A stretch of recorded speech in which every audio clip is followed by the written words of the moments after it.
Welcome back to world Malayali. തമിഴകത്തെ ഇപ്പോഴത്തെ ഏറ്റവും ചൂടേറിയ ചർച്ചാ വിഷയമാണ് നമ്മുടെ ഇളയ ദളപതി വിജയുടെ രാഷ്ട്രീയ പ്രവേശനം. ഏറെക്കാലത്തെ അഭ്യൂഹങ്ങൾക്ക് ശേഷം ഫെബ്രുവരി 2-നാണ് തമിഴക വെട്രിക്കഴകം എന്ന രാഷ്ട്രീയ പാർട്ടി വിജയ് പ്രഖ്യാപിച്ചത്. നിലവിൽ ചിത്രീകരണത്തിലുള്ള വെങ്കട് പ്രഭു ചിത്രം പൂർത്തിയാക്കുമെന്നും പിന്നീട് ഒരു സിനിമ കൂടിയേ അഭിനയിക്കുകയുള്ളൂ എന്നുമാണ് വിജയ് അറിയിച്ചത്. വെങ്കട് പ്രഭു സംവിധാനം ചെയ്യുന്ന the greatest of all time എന്ന സിനിമയുടെ ചിത്രീകരണത്തിലാണ് വിജയ് ഇപ്പോഴുള്ളത്. ഇപ്പോഴത്തെ സോഷ്യൽ മീഡിയയിൽ വൈറലായി മാറുകയാണ് നമ്മുടെ വിജയുടെ പുതിയൊരു വീഡിയോ. പുതിയ ചിത്രത്തിന്റെ ലൊക്കേഷനിൽ വെച്ച് തന്നെ കാണാനെത്തിയ ആരാധകർക്കൊപ്പം വിജയ് എടുത്ത സെൽഫി വീഡിയോയാണ് വൈറലായി മാറുന്നത്. പാർട്ടി പ്രഖ്യാപനത്തിന് ശേഷം വിജയ് ആരാധകരെ ആദ്യമായി അഭിവാദ്യം ചെയ്യുകയായിരുന്നു. ആയിരക്കണക്കിന് പേരാണ് താരത്തെ കാണാൻ എത്തിയിരുന്നത്. വാനിന്റെ മുകളിൽ കയറിയാണ് വിജയ് ആരാധകരെ കണ്ടത്. പുഷ്പവൃഷ്ടിയോടെയും ഹാരമെറിഞ്ഞുമാണ് ആരാധകർ വിജയെ സ്വീകരിച്ചത്.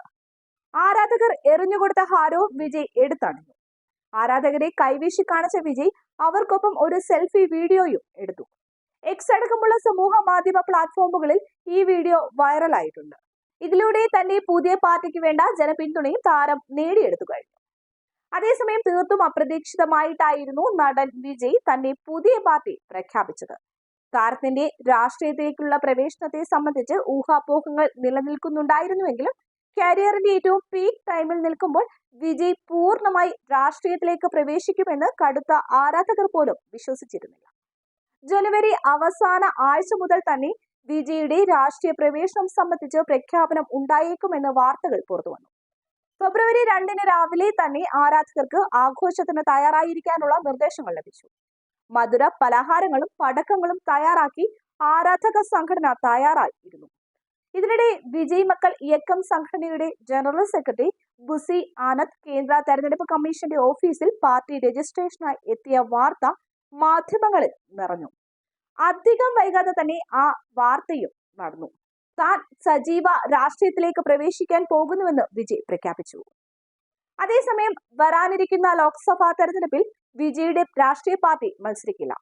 ഈ തെരഞ്ഞെടുപ്പിൽ ആരെയും പിന്തുണയ്ക്കില്ലെന്ന് പറഞ്ഞ അദ്ദേഹം 2 വർഷത്തിനു ശേഷം നടക്കാനിരിക്കുന്ന നിയമസഭാ തെരഞ്ഞെടുപ്പിൽ ജയിച്ച് ഭരണം പിടിക്കുകയാണ് ലക്ഷ്യമെന്നും വ്യക്തമാക്കിയിട്ടുണ്ട്. ആരാധക സംഘടനയായ വിജയ് മക്കൾ ഇയക്കം നേതാക്കൾ ഇപ്പോൾ ഡൽഹിയിലുണ്ട്. പാർട്ടി ആരംഭിക്കുന്നതിനോടൊപ്പം തന്നെ ഒരു മൊബൈൽ ആപ്പും പാർട്ടി പുറത്തിറക്കും. ഈ ആപ്പിലൂടെ ജനങ്ങൾക്ക് പാർട്ടി അംഗമാകാൻ സാധിക്കും. 1 കോടി ആളുകളെ പാർട്ടി അംഗമാക്കാനാണ് ആദ്യഘട്ടത്തിൽ ലക്ഷ്യമിടുന്നത്. തമിഴ്നാട് രാഷ്ട്രീയത്തിൽ വിജയുടെ പാർട്ടി ഏതുതരം ചലനമാണ് സൃഷ്ടിക്കുകയെന്നറിയാനുള്ള കാത്തിരിപ്പിലാണ് രാഷ്ട്രീയ വൃത്തങ്ങൾ. അതേസമയം വെങ്കട് പ്രഭു ആണ് വിജയുടെ പുതിയ ചിത്രത്തിന്റെ സംവിധാനം. ഇരട്ടവേഷത്തിലാണ് ചിത്രത്തിൽ വിജയ് എത്തുന്നത്. അദ്ദേഹത്തിന്റെ കരിയറിലെ 68ാമത്തെ ചിത്രമാണ് ഇത്. ജയറാമും ചിത്രത്തിൽ ഒരു കഥാപാത്രത്തെ അവതരിപ്പിക്കുന്നുണ്ട്. വീഡിയോ ഇഷ്ടമായെങ്കിൽ ചാനൽ സബ്സ്ക്രൈബ് ചെയ്തതിനു ശേഷം ലൈക്ക് ചെയ്യുക. ഒപ്പം നിങ്ങളുടെ അഭിപ്രായം കമന്റ് വഴി രേഖപ്പെടുത്തുക. കൂടാതെ വീഡിയോ ഷെയർ ചെയ്യാനും മറക്കരുത്.